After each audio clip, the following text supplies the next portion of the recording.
Hello दोस्तों, आज की कहानी है रिश्तों की अहमियत। सेठ घनश्याम के दो पुत्रों में जायदाद और जमीन का बंटवारा चल रहा था, लेकिन एक 4 बेडरूम के घर को लेकर विवाद गहरता जा रहा था। एक दिन दोनों भाई मरने मारने पर उतारू हो चले तो पिताजी बहुत जोर से हंसे। अपने पिताजी को हंसता हुआ देखकर दोनों भाई लड़ाई को भूल गए और पिताजी से हंसी का कारण पूछा। पिताजी ने कहा, इस छोटे से जमीन के टुकड़े के लिए इतना लड़ रहे हो, इसे छोड़ो, मेरे साथ आओ, मैं तुम्हें एक अनमोल खजाना दिखाता हूँ। पिता घनश्याम जी और दोनों पुत्र पवन और मदन उनके साथ रवाना हुए। पिताजी ने कहा, देखो, यदि तुम रास्ते में आपस में लड़े तो फिर मैं तुम्हें उस खजाने तक लेकर नहीं जाऊंगा और बीच रास्ते से ही लौटकर आ जाऊंगा। अब दोनों पुत्रों ने खजाने के चक्कर में एक समझौता किया कि चाहे कुछ भी हो जाए पर हम आपस में नहीं लड़ेंगे, प्रेम से यात्रा पर चलेंगे। गांव जाने के लिए एक बस मिली पर सीट 2 ही खाली थी और वो 3 थे। अब पिताजी के साथ थोड़ी देर पवन बैठे तो थोड़ी देर मदन। ऐसे चलते चलते लगभग 10 घंटे का सफर तय किया, तब गांव आया। घनश्याम जी दोनों पुत्रों को लेकर एक बहुत बड़ी हवेली पर गए।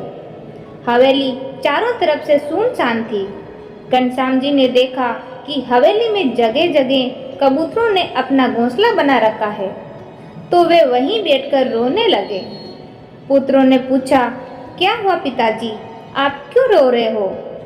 रोते हुए उस वक्त पिता ने कहा, जरा ध्यान से देखो इस घर को, जरा याद करो वो बचपन जो तुमने यहाँ बिताया था।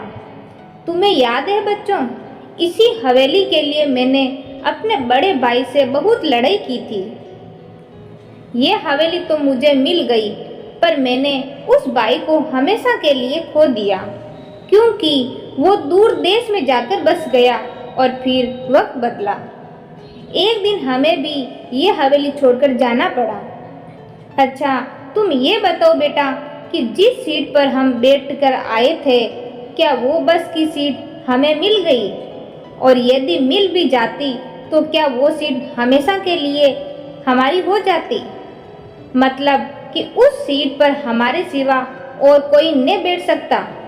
दोनों पुत्रों ने एक साथ कहा कि ऐसा कैसे हो सकता है? बस की यात्रा तो चलती रहती है और उस सीट पर सवारियां बदलती रहती है।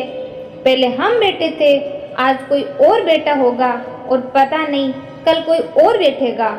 और वैसे भी उस सीट में क्या रखा है जो थोड़ी देर के लिए हमारी है? पिताजी पहले हंसे और फिर आंखों में आंसू भरकर बोले, देखो, यही मैं तुम्हें समझा रहा हूँ कि थोड़ी देर के लिए जो तुम्हारा है, तुमसे पहले उसका मालिक कोई और था। थोड़ी सी देर के लिए तुम हो और थोड़ी देर बाद कोई और हो जाएगा। बस बेटा, एक बात ध्यान रखना कि इस थोड़ी सी देर के लिए तुम कहीं अपने अनमोल रिश्तों की आहुति न दे देना। यदि पैसों का प्रलोभन आए तो इस हवेली की इस स्थिति को देख लेना कि अच्छे अच्छे महलों में भी एक दिन कबूतर अपना घोंसला बना लेते हैं।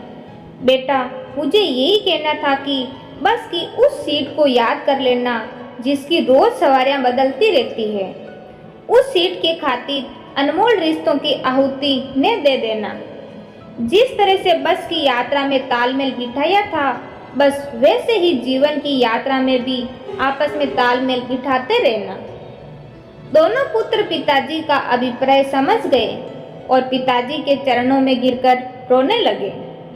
आशा करती हूँ दोस्तों, ये वीडियो आपको पसंद आई होगी और इस वीडियो के बारे में आपकी क्या राय है हमें कमेंट करके ज़रूर बताइए। इस वीडियो को लाइक, शेयर और साथ ही इस चैनल को सब्सक्राइब जरूर करें। धन्यवाद।